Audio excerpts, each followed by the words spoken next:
Buenas tardes a todas, a todos. Yo soy Carmen López Portillo, soy la rectora de la Universidad del Claustro de Sor Juana. Me da mucho gusto recibirlos hoy en esta casa de estudios. Hoy hemos preparado una plática para presentarles a todas y a todos ustedes lo que el claustro es. Este año nuestro claustro cumple 40 años de haber sido fundado. Y en ese sentido, todos aquellos que entren a nuestra universidad este año, pues será una generación peculiar. Yo les quiero contar varias cosas. Una, que a lo mejor ustedes lo conocen, existe en la selva lacandona un lugar que se llama Toniná. Tal vez es la pirámide más alta de México. Dicen que mide 75 metros de altura. Les cuento que hace varios años, muchos en realidad, ustedes seguramente no habían nacido, hace muchos años fui a Toniná a conocer el sitio, recién se había descubierto, y el arqueólogo que había hecho la excavación me invitó a entrar a un túnel que hay en este lugar. Era un túnel como de 1,5 metros de altura y yo entré y me di cuenta que conforme yo iba caminando, el túnel se iba angostando, hasta que llegó un punto en donde no pude mantenerme de pie, me tuve que agachar y llegó un punto en que yo ya no veía la luz que entraba del fondo hacia adelante porque mi cuerpo tapaba la luz. Finalmente, después de un gran esfuerzo, salí del túnel y la reflexión que tuve es que la vida se parece a ese túnel. Podemos mirar hacia atrás y ver nuestro pasado iluminado, pero no sabemos qué va a venir al futuro. Es como el momento del alba. ¿Alguno de ustedes ha leído El Quijote? El Quijote, les cuento, sale al camino al alba. Romeo y Julieta deciden el destino antes de que cante la alondra, dice Shakespeare. ¿Por qué el alba es tan especial? Porque es el momento de la posibilidad de elegir. Es el momento en que ustedes, en este caso, pueden tomar una decisión. En este momento ustedes se han acercado a la Universidad del Claustro de Sor Juana para pensar en su futuro, para ver si ustedes consideran que estar en esta casa de estudios, pasar aquí sus próximos 4 años, podría significar que pueden hacer ustedes del futuro por venir, es decir, si ustedes pueden construir aquí eso que ustedes quieren ser, descubrir su vocación. En Grecia hace muchos siglos, 5 antes de Cristo, había un sitio que se llamaba el Oráculo de Delfos. Supuestamente en este oráculo los jóvenes iban para descubrir su destino. Y generalmente el oráculo le decía a los jóvenes: sé quién estás llamado a ser. Encuentra tu vocación. El término, la etimología de la palabra vocación es voz, vocatio. ¿Cuál es ese llamado que ustedes encuentran en sí para cumplir su vida de la mejor manera posible? Y ustedes por eso están hoy aquí, para ver si pueden encontrar aquí, en esta casa en donde vivió Sor Juana Inés de la Cruz, en donde encontró el espacio para el saber, para el conocimiento, para defender la libertad, el derecho de las mujeres. Ustedes están aquí en esta casa que fue fundada en 1585. Imagínense cuánto tiempo, cuánta historia ha pasado acá.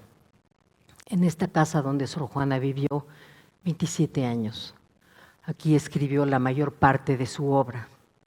Aquí vivió, aquí sintió, aquí se emocionó, aquí murió, aquí está enterrada.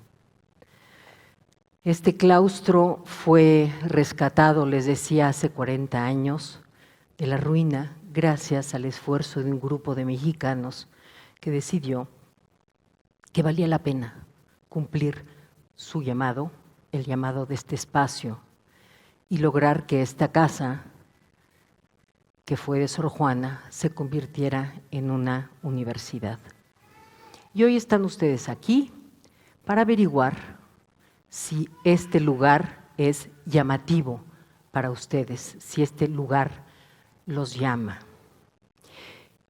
Y entonces, como es el lugar de Sor Juana, como aquí es el lugar de la palabra y de la interrogación, a mí me gustaría empezar leyéndoles un poema de Sor Juana Inés de la Cruz.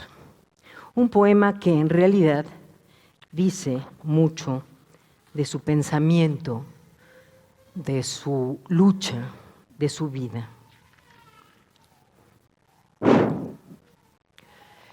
En perseguirme, mundo, ¿qué interesas?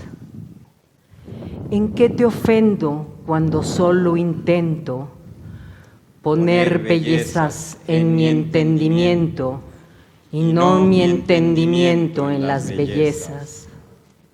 Yo no estimo tesoros ni riquezas, y así siempre me causa más contento poner riquezas en mi entendimiento que no mi entendimiento en las riquezas.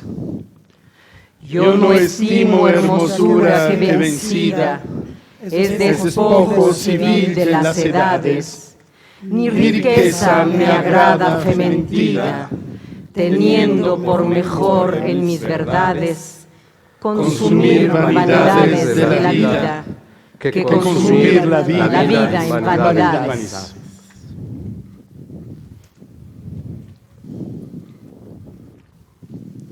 Saber para valorar. Valorar para elegir.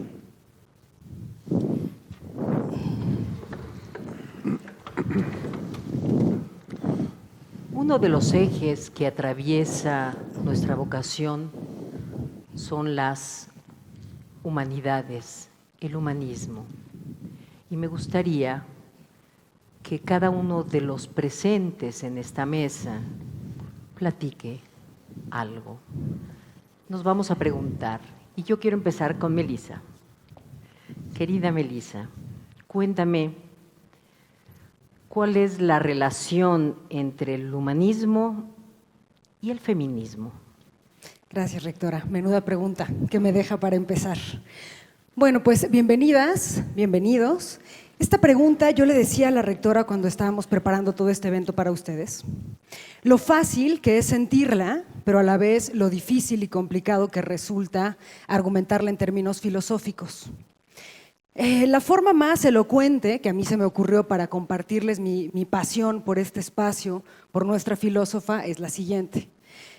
Feminismo y humanismo se entiende en este lugar a partir de Sor Juana, ¿no? Así, sencillito. ¿Por qué? Esta mujer encontró en su propio enclaustramiento una vía para la libertad. Y fíjense qué paradójico puede sonar a la luz de tantos y tantos años que la opción para que las mujeres fueran libres era precisamente enclaustrarse, devenir monja. Sor Juana, la primera feminista, y no me estoy equivocando, es en serio, les platico y les contextualizo.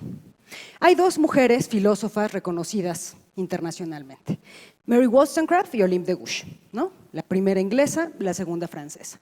Estamos en los años 1792, 1791, todo bien, ¿no? La primera reivindica los derechos de las mujeres frente a los derechos del hombre y del ciudadano. Tampoco es un sic, tampoco es un lapsus literal, ¿no? Olympe de Gouges, por su parte, dirá como, maná, sí, pero no solamente es poner junto al lugar de derechos del hombre la mujer. No, espérate, tenemos necesidades diferenciadas. Todo bien hasta ahí. Bueno, todo bien entre comillas porque Olympe de Gouges inauguró la guillotina, ¿no? Entonces, pero bueno, ahí más o menos. Sin embargo, gente querida, nuestra Sor Juana, 100 años antes, es decir, a finales de los 1600, ella ya estaba escribiendo la posibilidad de asumir que las mujeres éramos sujeto de razón, es decir, podíamos pensar, podíamos educarnos y algo fundamental, podíamos enseñarnos entre nosotras las mujeres. Y eso es algo que se ha mantenido a lo largo del tiempo y del espacio. Acá seguimos dándonos clases entre nosotras, reivindicando nuestro derecho a ser humanas, ¿no? Entonces, bueno, aquí voy a permitirme citar a otra gran autora, Marcela Lagarde. Ella nos habla de esta necesidad de ser humanas, con A de humanas. En ese sentido, público, les tengo una muy buena noticia. Si ustedes nos acompañan en esta casa de estudios, devendrán feministas. En ese mismo sentido, yo quiero preguntarle, Chef Juan Pablo, ¿qué vínculo sostiene el humanismo con la gastronomía? Wow, buena pregunta. Yo sí traje mi acordeón porque a mí se me olvidan las ideas. Yo creo que todas las sociedades del mundo se alimentan y es ahí donde interviene el humanismo y la gastronomía. Cada continente se alimenta de manera diferente, cada país también se alimenta de manera diferente, inclusive cada estado de la República Mexicana se alimenta de manera diferente. Un mole verde en Xochimilco no es igual a un mole verde en el estado de Puebla. Un mole negro de Oaxaca no es igual a un mole negro del estado de Tabasco. Y en esta gastronomía mexicana, de la cual nos sentimos muy orgullosos, hay un punto en el que nace la gastronomía que conocemos el día de hoy. Una es con los productos endémicos de nuestro país y otros son los productos que fueron traídos del viejo continente. Y entonces nacen los pambazos, las enchiladas, los chochoyotes, los chilaquiles. Ese es parte del humanismo de la gastronomía también. En el siglo XV había un hombre, un personaje llamado Leonardo da Vinci. Leonardo da Vinci fue matemático, fue inventor y también fue un artista. Leonardo da Vinci hizo muchas aportaciones a la gastronomía. Él creó el rosticero para rostizar los pollos. Esos que vemos girando y abajo las salchichas en la rosticería, esos los inventó Leonardo da Vinci. Él creó también los cubiertos para sentarse a la mesa, hacer una mesa más elegante, más amable, más amena. Fue considerado el genio de su época.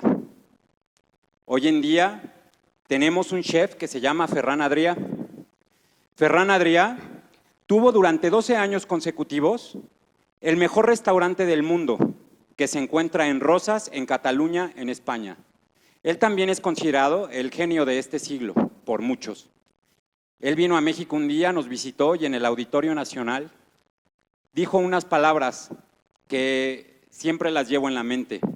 Esas palabras que él dijo, él mencionaba que no puede ser un buen abogado, no puede ser un buen doctor en ciencias sociales, no puede ser un buen comunicólogo, no puede ser un buen escritor, no puede ser un buen psicólogo, no puede ser un buen poeta, no puede ser un buen cocinero, si antes no eres una buena persona. Y la Universidad del Claustro no solo forma a los mejores gastrónomos que puede dar México para México y México para el mundo, porque hoy por hoy los mexicanos son contratados en el extranjero por saber hacer cocina mexicana. La Universidad del Claustro de Sor Juana forma también a jóvenes que son comprometidos con su sociedad. En ese sentido, creo también que es el vínculo que surge entre el humanismo y la gastronomía.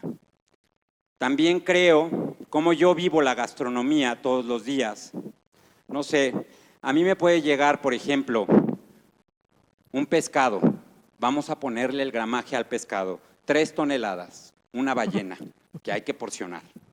Este pescado lo quiero transformar en un pescado del estado de Yucatán, que se llama pescado tiquinjic.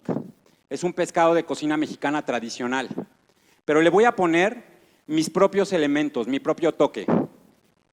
Voy a poner el pescado, lo voy a sellar herméticamente, bien sellado, le voy a quitar el oxígeno y lo voy a meter a cocción, en una cocción que se llama cocción en vacío, que es adentro del agua, 60 grados centígrados y la temperatura siempre está controlada. Cuando ya tengo listo el pescado, ya tengo mi mise en place listo. Tengo mi puré de frijol perfumado a la hoja de aguacate. Tengo también un puré de aguacate al cual le agregué ácido ascórbico y ácido cítrico para que no presente oxidación. Hice una tierra del plátano macho, realicé también una cebolla encurtida, un velo de piña y ya tengo todos los elementos para poner mi pescado en un plato que yo moldeé, yo horneé y yo esmalté. Y es ahí en donde yo le pongo el humanismo a mi plato. Es donde yo le pongo la creatividad, la pasión.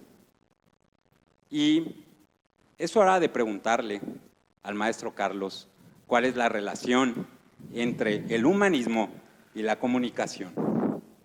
Órale, fíjate que es una pregunta bien interesante porque hay algo que compartimos los comunicólogos con los gastrónomos y es un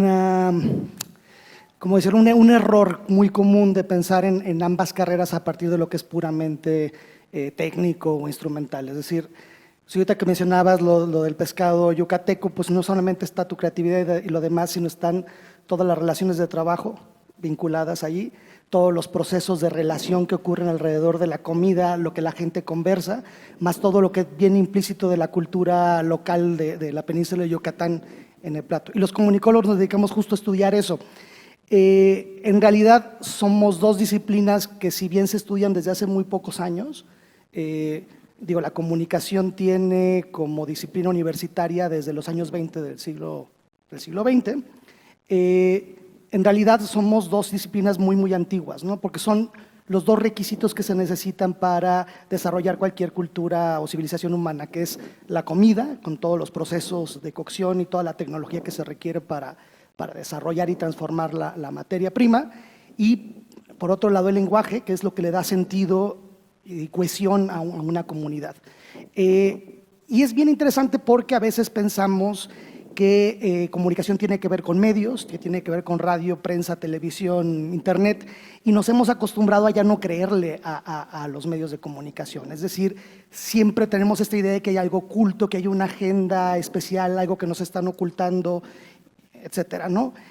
Cuando en realidad nuestra función es mucho más primitiva y mucho más profunda que eso. En realidad lo que hacemos es darle sentido de realidad a las comunidades. Es decir, es un poco cuando nos imaginamos la caverna de Platón, ¿no? Hay gente que está adentro y hay alguien que le está proyectando en una pantalla lo que aparentemente está en la realidad. Eso es nuestro trabajo y es un trabajo que es bien difícil porque no es que estemos ocultando, estamos editando esa realidad para que el otro pueda percibirla de determinada manera. Y en muchos de los casos, sobre todo en sociedades más contemporáneas, los medios de comunicación y los procesos de comunicación de otra índole se vuelven la única manera en que la gente esté en contacto con la realidad. Nosotros podemos despertar un sábado o domingo con las noticias, por ejemplo, de lo que está pasando en Ecuador, y podemos ver la represión, la manifestación. No necesariamente estamos viendo el contexto, pero podemos acercarnos a ello gracias a que hay alguien que está haciendo su trabajo o nuestro trabajo, que es comunicar, difundir, ¿no? Explicar la realidad a gente que no estamos cercanos a eso. Y eso hace que sea una carrera como muy difícil de entender en términos como generales, porque en esencia lo que significa comunicar o comunicación en sentido etimológico es hacer comunidad. Somos la ciencia de los vínculos relacionados con el significado. Le damos sentido a la cultura, le damos sentido a la realidad y posibilitamos un proceso que es vital para que exista una comunidad, y creo que ahí es donde empezamos a tener un tema bien importante con otras disciplinas, por ejemplo con los derechos humanos. Nuestro trabajo central es el diálogo, y yo te quiero preguntar, Paolo, ¿cuál es la importancia del diálogo en la construcción de procesos de paz y en el desarrollo de estrategias de defensa de derechos humanos? Bueno, gracias, Carlos. El diálogo es esencial para la construcción de paz. El diálogo es esencial y yo diría que tiene un padre y una madre. El padre se llama escucha y la madre se llama compasión, que es una palabra que nosotros utilizamos mal, ¿no? La utilizamos afuera de la iglesia cuando encontramos una que pide la limosna, ¿no? La compadezco, ¿no? Esa idea, nosotros somos pervertidores de palabras. En la realidad, la compasión es el nombre más alto del amor. Si tú logras sentir lo que el otro siente junto con el otro, significa que lo amas. Y si lo amas, por supuesto, no necesitas ninguna regla para respetarlo. Ninguna regla y ningún derecho que respetar porque lo amas. Eso es el tema. Por eso es tan importante el diálogo. Por eso es tan importante el diálogo, porque el diálogo implica que somos dos. Que somos dos. Implica la otredad. La paz se hace con el otro. A pesar de que muchos, ¿verdad?, no tenemos paz ni con nosotros mismos, eso es un tema bastante serio. Imagínense ustedes, yo siempre cuando pienso en eso, lo pienso seguido porque es una piedrita que tenemos en el zapato. Imagínense ustedes la ciudad de Troya en llamas, ¿no? Los griegos que han salido del caballo, Ulises, Neoptólemo que alcanzan Andrómaca, le arrancan el hijo de Héctor de los brazos y lo avientan de la muralla de la ciudad. Vamos, no es que nosotros en el siglo XXI hemos inventado algo. Las barbaridades se hacían también en la época de Homero. Imagínense esto, imagínense Casandra violada frente al altar de un dios, o el pobre rey Príamo, sí, degollado frente al altar de Apolo. Imagínense ese desastre, un desastre del alma, no solo del cuerpo. Imagínense un hombre, Eneas, que carga a su padre muy viejo en el hombro, agarra a su hijo de la mano, Ascanio, y huye de la ciudad. Eso, imagínate ese hombre sabe perfectamente dónde está. Ese hombre sabe cuál es su propia responsabilidad. ¿Sí? A veces nosotros no sabemos lo que es importante. A veces le damos importancia a tantas cosas que no la tienen, ¿no? Eneas sabe lo que es importante y sale y carga con su propia memoria y lleva de la mano a su propio futuro. Esto ustedes lo pueden ver en una estatua, una obra de arte maravillosa de Bernini, en mi país, Italia, en Roma, en la Galleria Borghese, donde ustedes pueden ver a Eneas que huye cargando la memoria y llevando el futuro de la mano. Así que en el claustro no solo se estudia derechos humanos y gestión de paz, que es una carrera fundamental y única en este país y en el continente americano, sino también nos ocupamos de arte. Entonces, la pregunta, querido Roberto, es, ¿qué tiene que ver el arte con el humanismo? Es decir, para que ustedes no piensen en algo cursi, ¿sí?, tener al otro en el centro del discurso. No olvidarnos nunca que en el centro del discurso, hasta cuando cocinamos, ¿verdad, Juan Pablo?, está la persona humana. ¿Qué tiene que ver? Paolo. Bueno, quisiera desarrollar el ejemplo que acaba de citar Paolo, tomado precisamente de la Eneida de Virgilio. Y bueno, recordamos que efectivamente Eneas es el único de los grandes guerreros troyanos que escapa a la catástrofe de Troya, llevando a su padre y llevando de la mano a Iulio Ascanio. El padre, como diría Paolo, el pasado, muere en el camino. Iulio Ascanio, a la larga, llegará a las tierras del Lacio, en lo que ahora es Italia, y fundará una ciudad muy importante, Alba Longa, que se considerará la base para el surgimiento precisamente de la cultura romana. Pero a lo que voy es a lo siguiente. Todas y todos recordarán que Virgilio escribe la Eneida como una manera de conectar precisamente ese pasado glorioso troyano con la dinastía de los Julios, Julio César, César Augusto, para quien escribe precisamente esta enorme epopeya. Y recordarán que en el canto sexto de la Eneida sucede algo maravilloso. Eneas tiene que descender a las profundidades del inframundo para hablar con su padre Anquises, consultarlo acerca de cuál es el futuro que le espera a él. Y esto resulta muy interesante porque no se puede construir, aunque suene trillado, no se puede construir ningún futuro si no es sobre el pasado, sobre la conciencia de nuestras raíces. En ese sentido, ya que estamos en un ambiente italiano, seguramente han visto una película que a mí me parece una película extraordinaria, que es La Grande Bellezza, de Paolo Sorrentino, el tocayo aquí de mi querido Paolo. Y recordarán que en esa película el personaje es un hombre llamado Jep Gambardella, que está celebrando sus 65 años. Es un hombre que de muy joven escribió una novela que le trajo muchísimo éxito, pero desde entonces no ha vuelto a escribir absolutamente nada, y digamos que vive de las glorias de esa novela. En algún momento de la película aparece una monja de 106 años. Lo más asombroso de esta monja, considerada una santa, es que se alimenta todos los días aproximadamente con 40 gramos de raíces, nada más. Todo el mundo está asombrado y entre ellos Jep Gambardella. Hay una escena verdaderamente fantástica, recordarán hacia el final, cuando después de una cena que se le ofrece a esta mujer, en la terraza del departamento de Jep Gambardella, que además da hacia el Coliseo romano, la terraza está llena de flamingos que se han detenido en su viaje migratorio para contemplar de cerca a la monja.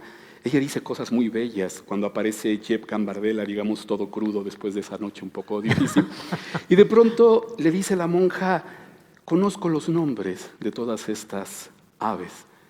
Jep Gambardella se queda asombrado porque además ve ese fenómeno milagroso. Todas las aves están quietas contemplando a la monja. Y de pronto le pregunta a la monja, que había leído la novela de Jep Gambardella cuando era joven y le había gustado mucho, y le pregunta que por qué nunca volvió a escribir otra novela. Y él le contesta, porque siempre perseguí la gran belleza, la grande belleza, y nunca la alcancé. Y es entonces cuando ella le dice algo crucial que, desde mi punto de vista, es el meollo de la película. Le dice, ¿sabes por qué me alimento de raíces? Porque las raíces son fundamentales. Y en ese momento Jep Gambardella se da cuenta de que nunca volvió a escribir otra novela porque nunca regresó a sus raíces. Claro. Porque tal vez se dejó llevar por lo que los demás querían escuchar y no por lo que realmente él quería decir. El arte se relaciona con el humanismo porque el arte nos trae a todos noticias de nosotros mismos. No solamente del qué, del cómo, del por qué, del para qué. Independientemente de que entren a la carrera de arte, no importa la carrera a la que entren en esta universidad que los va a recibir con los brazos abiertos, lo que esperamos es que realmente se cuestionen quiénes son.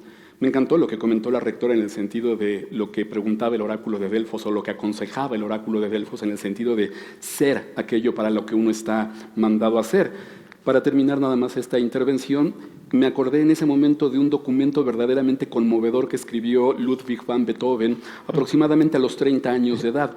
Ese documento lo pueden consultar ustedes en la red, se llama El Testamento de Heiligenstadt. Se encontró entre sus papeles, cuando Beethoven murió a los 57 años, él en realidad no tenía la intención de publicarlo, pero en ese documento Beethoven revela que tuvo la intención a los 30 años, después de sufrir muchísimo por su sordera, que tenía la intención de suicidarse, pero de pronto dice que solo el arte lo sostuvo.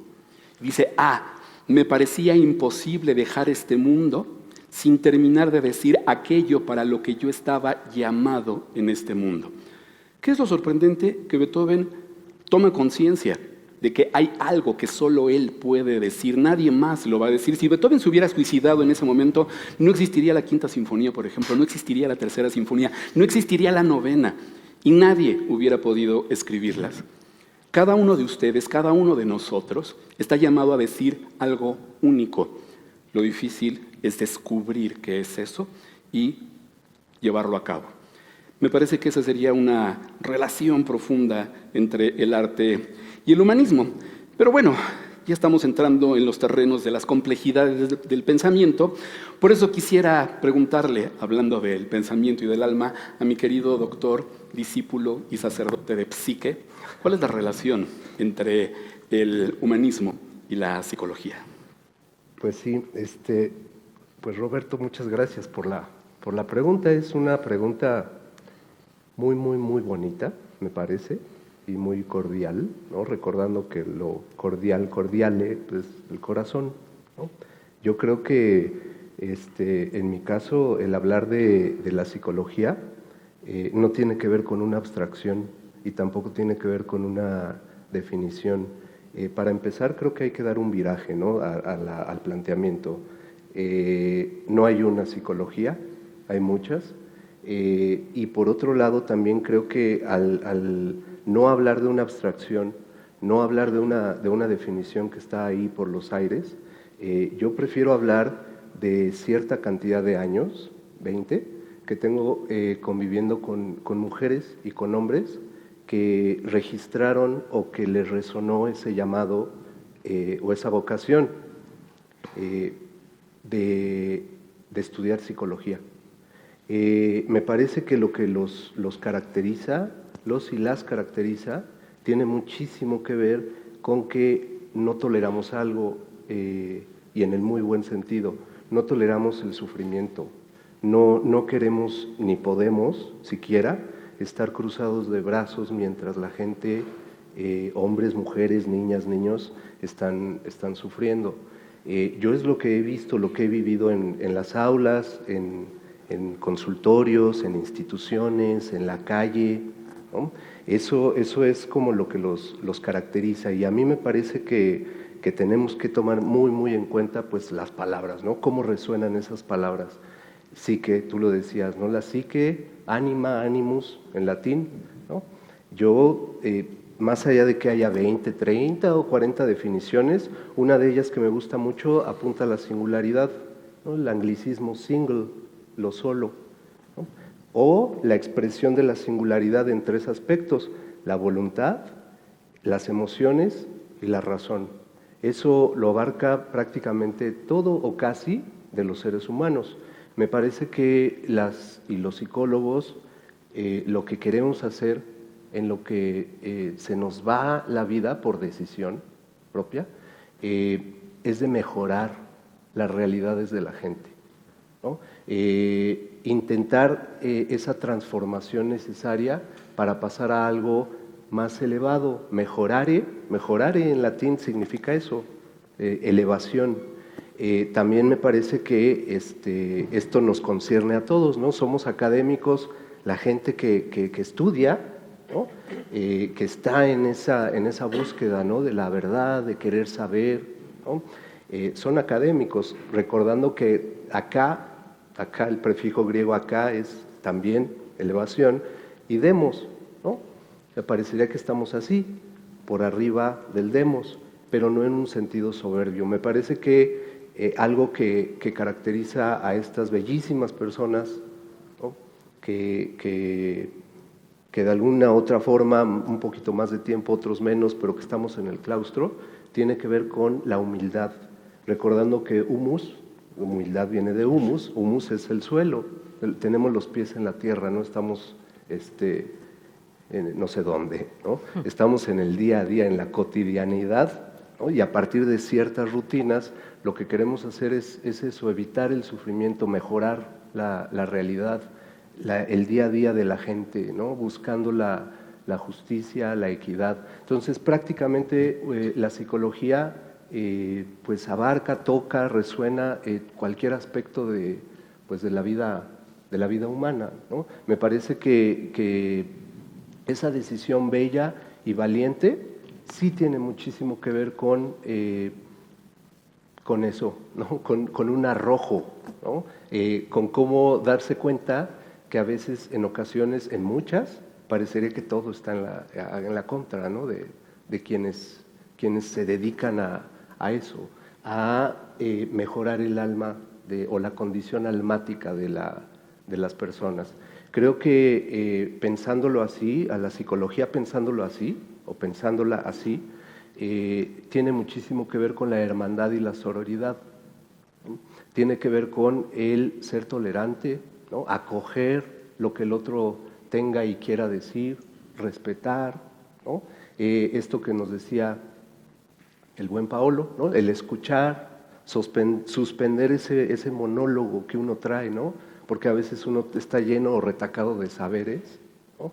Y con tanto saber se nos olvida que el saber está del lado del otro, ¿no? De quien está padeciendo o quien está en una situación muchas veces de que ha perdido todo, ¿no? Entonces, esa cuestión de acoger, de ser tolerante, de escuchar, implica un acto de buena violencia, yo lo llamo así, ¿no? Una violencia en cuanto a negarse, ¿no? Primero yo, no, primero van los demás, ¿no? El bienestar común, creo que eso cambiaría radicalmente nuestra manera de actuar, de sentir, de pensar, ¿no? Si el bien común está en el centro de nuestra experiencia, me parece que las cosas no serían como son, serían mejores. Y yo podría contestar eso. También creo que el amor, ¿no? Me parece que un psicólogo, una psicóloga, de alguna u otra manera, poquito o muchito, tiene amor por las palabras, y no en el sentido de jugar al intelectual, sino de vertir pasión y amor en las relaciones con los demás. Y eso me lleva a una inquietud que tengo para mi amigo Hernán, ¿no? Dirigida a Hernán. Yo quisiera preguntarte, Hernán, ¿cuál crees tú que existe la relación existente entre la palabra y el humanismo? Claro. Bueno, se han vertido referencias y respuestas todas muy diversas y extraordinarias, pero quizá valdría la pena recordar esa frase estilada en la Revolución Francesa o en sus albores, que el estilo es la persona. Ustedes la han oído seguramente en muchos lugares y sobre todo en muchas tiendas departamentales. Y seguramente con su peluquero. Pero en realidad, antes que el estilo, la palabra es la persona. Sin el acomodo armonioso, delicado, rítmico de una serie de palabras, no tendríamos el estilo para formular una idea de mundo. Sin irnos mucho más cerca en el tiempo, y sí en los albores del mundo, podríamos pensar en esa frase definitiva de las Escrituras. En el principio era el verbo con B mayúscula, hologoi, ¿no? Ese verbo tiene, para emparentarlo de alguna manera con esta serie de relaciones familiares de las que nos hablaba Paulo, ¿no? Al principio, una criatura esencial, tan delicada y tan elocuente como infinitamente misericordiosa, capaz de generar y establecer lazos de amor o de odio, de placer o de desventura, de rencor o de resurrección. La palabra. La palabra no solo está presente en esta universidad, gracias a la figura tutelar de Sor Juana Inés de la Cruz, la poeta máxima de la lengua española en nuestro país y me atrevería a decir solamente equiparable a otras figuras como Francisco de Quevedo y como Luis de Góngora o San Juan de la Cruz. Esa rectoría, ese tutelaje de la figura de Sor Juana es capital para entender que todas las áreas, todos los intereses, todos los saberes que están aquí arracimados en este espacio único, están también conducidos por la vocación de la palabra.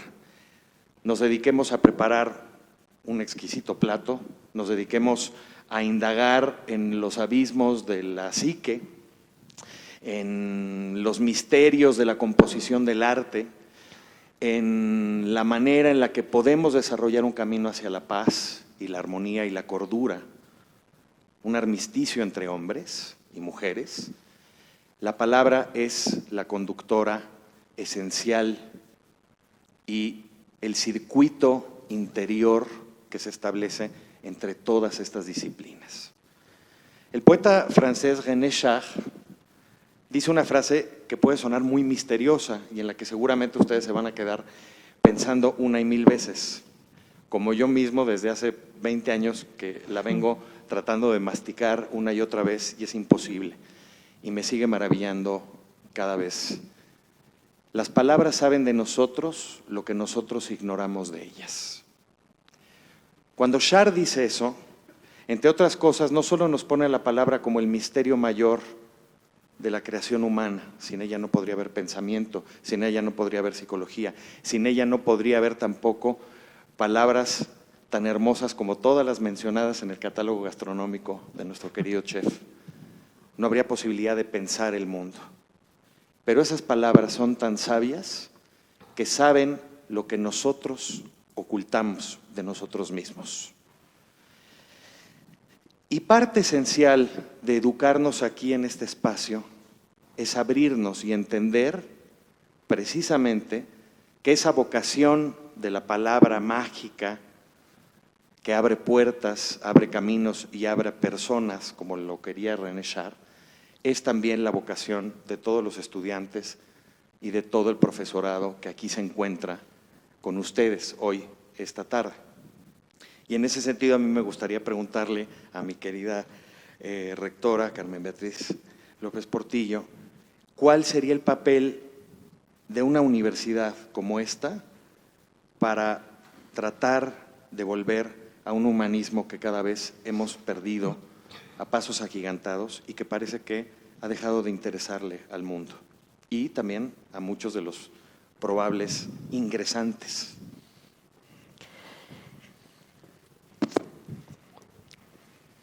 Pensar la educación desde el humanismo, querido Hernán, es hacer un ejercicio como el que hoy hicimos.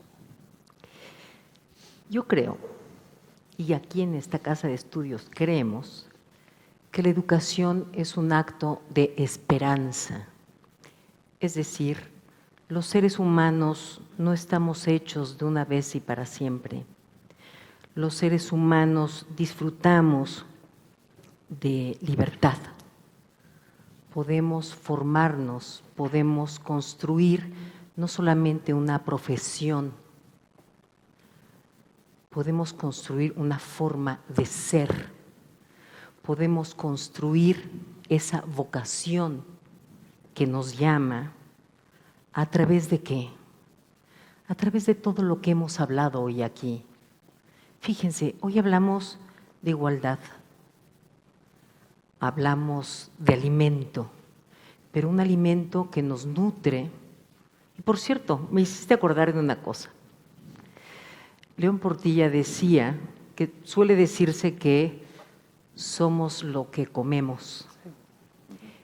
Pero en México, a partir de los mitos de nuestra historia, comemos lo que somos. Si ustedes se acuerdan, nuestro ser, de acuerdo con las creencias aztecas, está hecho de maíz. Y lo que comemos nosotros es eso que es constitutivo de nosotros. Comemos maíz, comemos eso que nos da sentido. Entonces, fíjense, hoy hablamos de igualdad. Hablamos de la importancia de respetarnos unas a otros, otros a unas, a partir de una lucha que se ha dado en la historia. Hablamos de alimento, hablamos de esa cualidad que tienen, por ejemplo, los gastrónomos, de servir al otro a partir justamente de eso que se ofrece. Hablamos del bien, hablamos de la justicia, hablamos de la posibilidad de construir la paz. Hablamos del arte. Hablamos de todo eso que de verdad le da sentido a la vida. Porque yo les quiero decir a ustedes que formarse en una profesión no significa solamente tener las herramientas para ganarse la vida.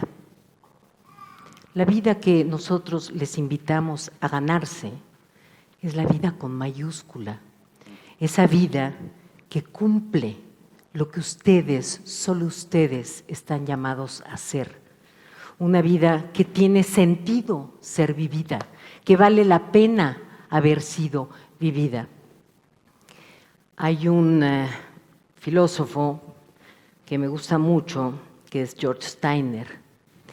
Y George Steiner dice que tenemos que aprender a ser huéspedes.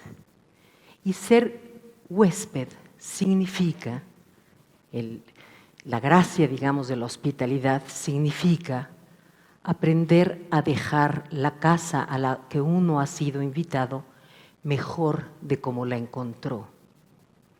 Y a eso los invitamos acá. Aquí los estamos invitando a formarse, por supuesto, como buenos profesionistas, porque he de decirles que nuestros programas de estudio, nuestra institución, tiene todas las acreditaciones que avalan que lo que decimos que somos, lo somos. Tenemos programas de excelencia, la universidad ha sido reconocida en ámbitos mediáticos, educativos, etcétera. Todo eso lo pueden después consultar. Pero lo que aquí los estamos invitando a hacer es a ser buenos seres humanos, buenos ciudadanos, personas que sepan que somos corresponsables del destino de nuestro país, que nos duele. Aquí los estamos invitando a cumplir su vocación, su llamada, entendiendo que la educación tiene que estar basada en lo que el ser humano es.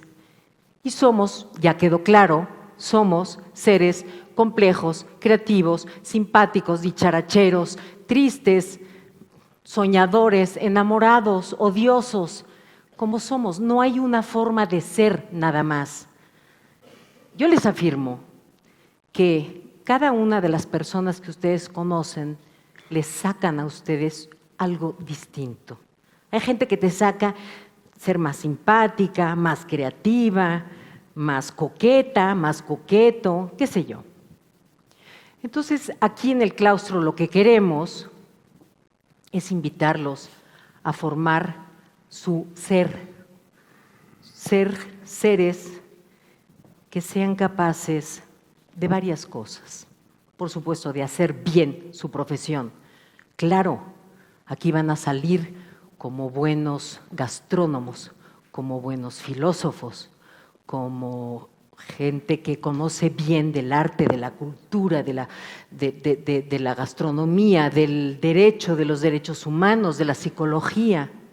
Pero en el centro de todo eso que ustedes van a aprender, siempre va a estar el otro, porque no somos seres aislados. El otro es constitutivo de lo que somos. Si el otro no está, nosotros no somos. Y eso es lo que queremos que ustedes aprendan aquí. Que sean capaces de asombrarse ante la belleza del universo. ¿Vieron la luna ayer? La luna roja. Ay, ¿a poco no les llenó el corazón de felicidad?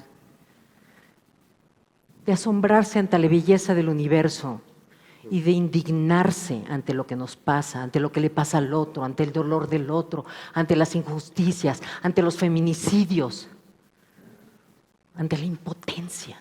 Eso es lo que queremos acá. Y en el núcleo de toda esta historia, en realidad, la pregunta debería ser, ¿podemos aspirar a la verdad? ¿Podemos aspirar a la verdad? ¿Qué es la verdad?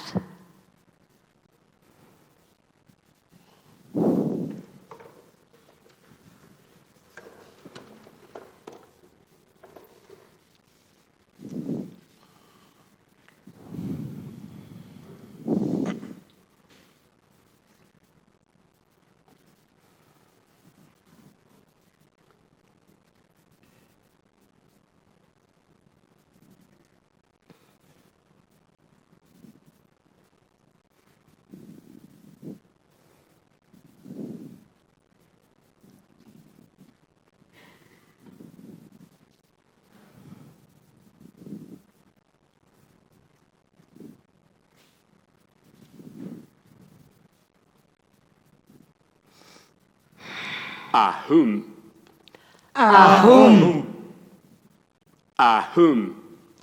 Ahum.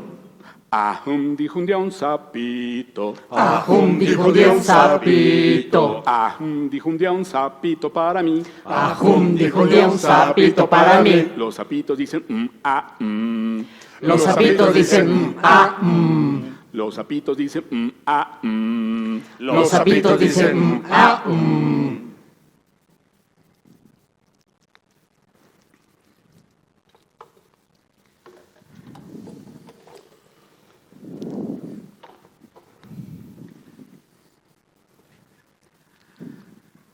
Bueno, seguramente pensaron, ya se nos echavetaron, ¿no?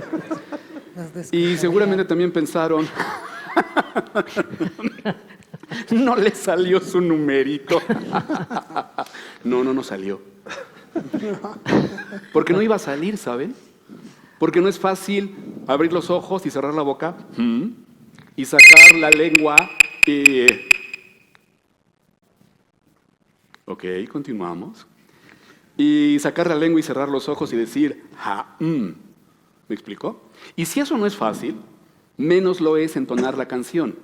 O sea, dijo un día un sapito, dijo un día un sapito para mí. Los sapitos dicen, los sapitos dicen, Yo veo las caras de algunos así como que, oh Dios mío. ¿Dónde estoy? No, pero también estoy seguro que muchos de ustedes, si yo les pidiera ahorita que cantaran la canción, muchos dirían, no, yo no hago esas cosas. Yo ya soy un adulto. Yo no me presto a esas payasadas. Yo vine a una universidad seria. Esta no es una universidad seria, o cuando menos no en ese sentido, ¿me explicó? Porque aquí no hemos perdido nuestra capacidad de asombro. No hemos perdido nuestra capacidad para transformar el mundo. No hemos perdido nuestra capacidad para crear. Pero decía que estoy seguro que algunos de ustedes en la noche, cuando se estén lavando los dientes, frente al espejo van a estar... dijo. Porque lo que esperamos de todos aquellos que entren a esta universidad es eso.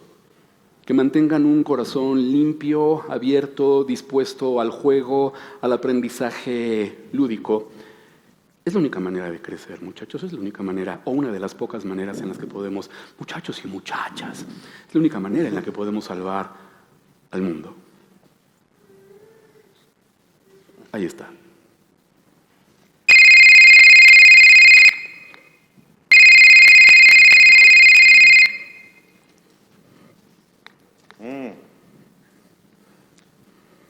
Todo el mundo es opiniones, de pareceres tan varios, que lo que el uno que es negro, el otro prueba que es blanco.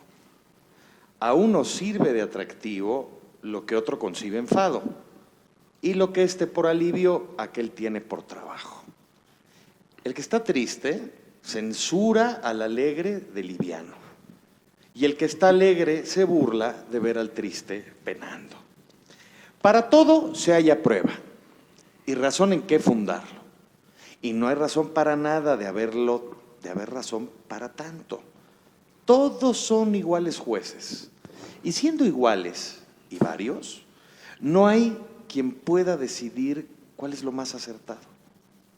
Pues si no hay quien lo sentencie, ¿por qué pensáis vos, errado, que os cometió Dios a vos la decisión de los casos? El discurso es un acero que sirve para ambos cabos, de dar muerte por la punta, por el pomo de resguardo. Si vos, sabiendo el peligro, queréis por la punta usarlo, ¿qué culpa tiene el acero del mal uso de la mano? No es saber hacer discursos sutiles, vanos, que el saber consiste solo en elegir lo más sano.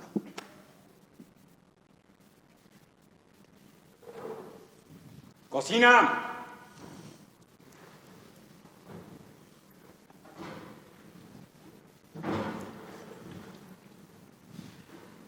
¡Cocina!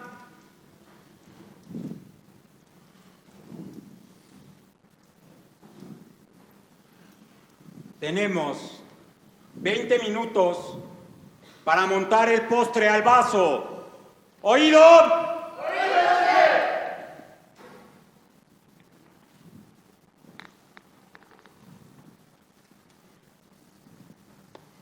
Salgan signos a la boca de lo que el corazón arde.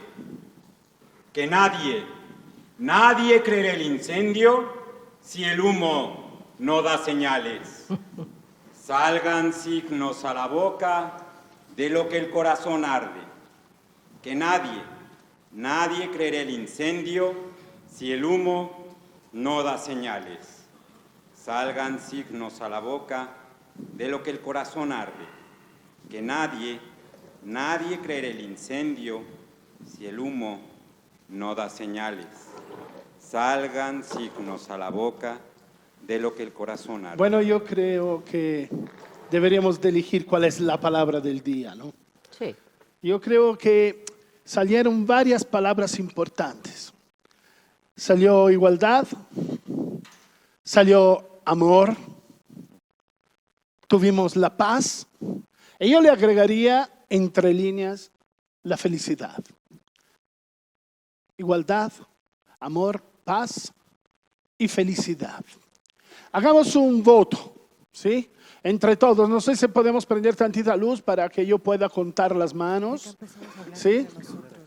Vamos a ver, ¿quién cree que la palabra de hoy Yo digo que igualdad. Yo creo que debería es... ser el amor. Sin verdad. Yo creo que ¿Quién cree que la palabra de hoy es paz? a mí me parece que deberíamos Levante la mano. usar la voz del amor. La igualdad. Nadie es cree. igualdad, Muy la bien. felicidad. Finalmente la felicidad tiene que ser. ¿Quién cree que es igualdad? Levante la mano quien cree que es igualdad. Sor Juana en realidad lo que Ok. instrucó el pensamiento Sor Juana es el amor. Igualdad. Muy bien. No ¿Quién crees cree que cuando es? dijo que la primera la no verdad, crees que no lo se que puede. no crees que lo que es más ¿Quién cree importante que es amor? Pero Amor. Pero es que no, el amor, el amor, pero el sí, amor, Muy bien, muy bien, muy bien. El amor, en fin, Si no hay acuerdo, por último, pero no menos, perdón, no menos importante, No vamos a llegar a ningún ¿quién lado. cree No, que claro que es sí. A ver, ¿por qué felicidad? no le damos la Pero voz? entonces hay que ver ¿Por qué no le damos la Bueno, voz a bueno. Sor Juana? Eso A sí, Sor no, Juana, Diana, ay, no, sí, no, no, el no, amor, no, yo no, creo que lo más no, importante no, sería el no, amor. no, Tiene no. igualdad. ¡Basta! La palabra es... La palabra es amor. Eso. Amor, Paolo.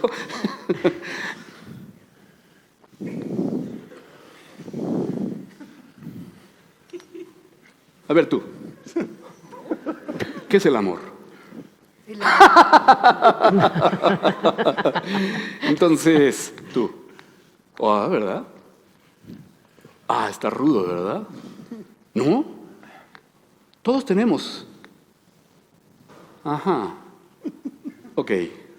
Tú. ¿Qué es el amor? Un sentimiento. Ok.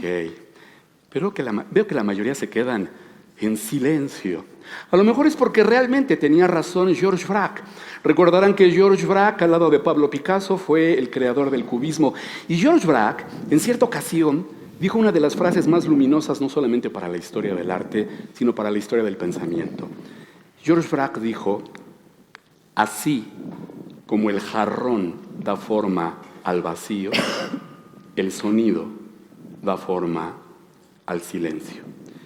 Si reflexionamos un poco, nos damos cuenta de lo siguiente. De ello se deriva que, por ejemplo, si contemplamos un jarrón, podemos pensar simplemente que estamos viendo un jarrón, como podemos pensar que el amor es un sentimiento, ¿no? Podemos pensar entonces que estamos viendo un jarrón, o podemos pensar que el jarrón está evidenciando una de las posibilidades formales del vacío. Y entonces, aquí estamos convulsionando. La idea provocó una efervescencia en la circunvolución cerebral, sí, ¿no?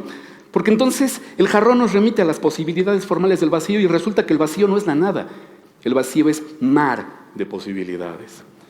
Y quisiera que de verdad, muchachas, muchachos, entendieran que así los concebimos, como un mar de posibilidades y que estamos ansiosos porque le den forma a ese silencio a través de su sonido. Pero como se dijo también aquí, a través de su sonido personal, de su voz personal. Estamos necesitados de sus voces personales para construir el mundo. Digo, ¿no? Así es. Sí, sí, sí. Sin duda.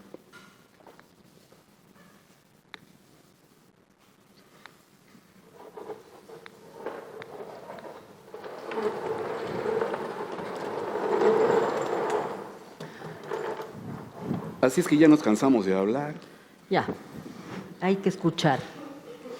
y los vamos a escuchar los próximos 4 años.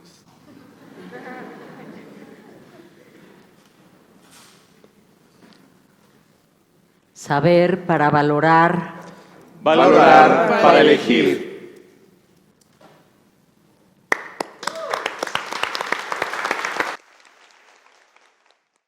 Y ahora los vamos a invitar a disfrutar con nosotros este budín de pan que hicieron los y las estudiantes del Colegio de Gastronomía para que podamos compartir aquí con ustedes el pan. ¿Tiene rompope? El pan y el vino. La sal ya la traemos puesta. Muchísimas gracias por venir hoy.